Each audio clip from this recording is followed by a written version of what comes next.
Bonjour à tous, alors aujourd'hui je vais vous expliquer comment acheter votre premier logement grâce à votre statut de primo-accédant et les aides qui sont disponibles pour financer votre projet. On regarde ça en 2 petites secondes. Alors tout d'abord, qu'est-ce qu'un primo-accédant? Eh bien c'est une personne qui n'a pas été propriétaire de sa résidence principale au cours des 2 dernières années. Autrement dit, vous êtes locataire depuis au moins 2 ans ou vous possédez uniquement même une résidence secondaire, vous êtes considéré comme un primo-accédant. Et c'est important parce qu'en fait, ce statut vous ouvre l'accès à de nombreux prêts et aides financières pour acheter votre premier bien en tant que résidence principale. Alors, quelles sont les différentes aides qui sont disponibles? Premièrement, le prêt Action Logement. Il est réservé en fait aux salariés d'entreprise cotisant à Action Logement, anciennement 1% patronal. Il finance l'achat dans le neuf, dans l'ancien dans le cadre d'une vente HLM ou de la construction d'une maison. Il offre un taux fixe normalement avantageux, sans frais de dossier et peut être cumulé avec d'autres prêts. Donc renseignez-vous auprès de votre patron ou de votre entreprise. Deuxièmement, le prêt d'accession sociale. Celui-là, il est destiné à des ménages dits à revenus modestes.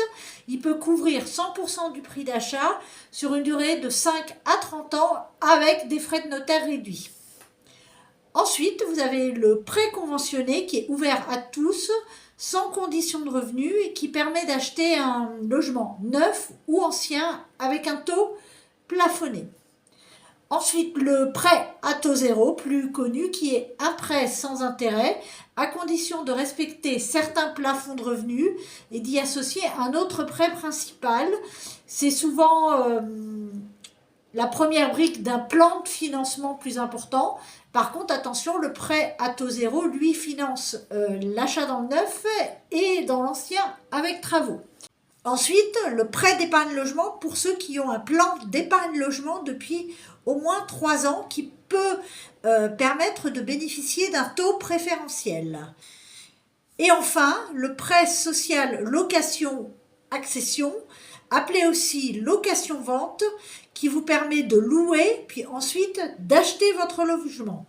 Il offre des avantages comme la TVA réduite, l'exonération de la taxe foncière pendant 15 ans et des frais de notaire réduites. Et selon votre profil et le type de bien, il est possible de cumuler plusieurs de ces aides. Voilà, alors j'espère que cette vidéo vous a plu. Si c'est le cas, vous n'hésitez pas à commenter, à liker, à partager et surtout à vous abonner. Quant à moi, je vous dis à très vite pour un nouvel épisode de Dis-moi Maman. Ciao!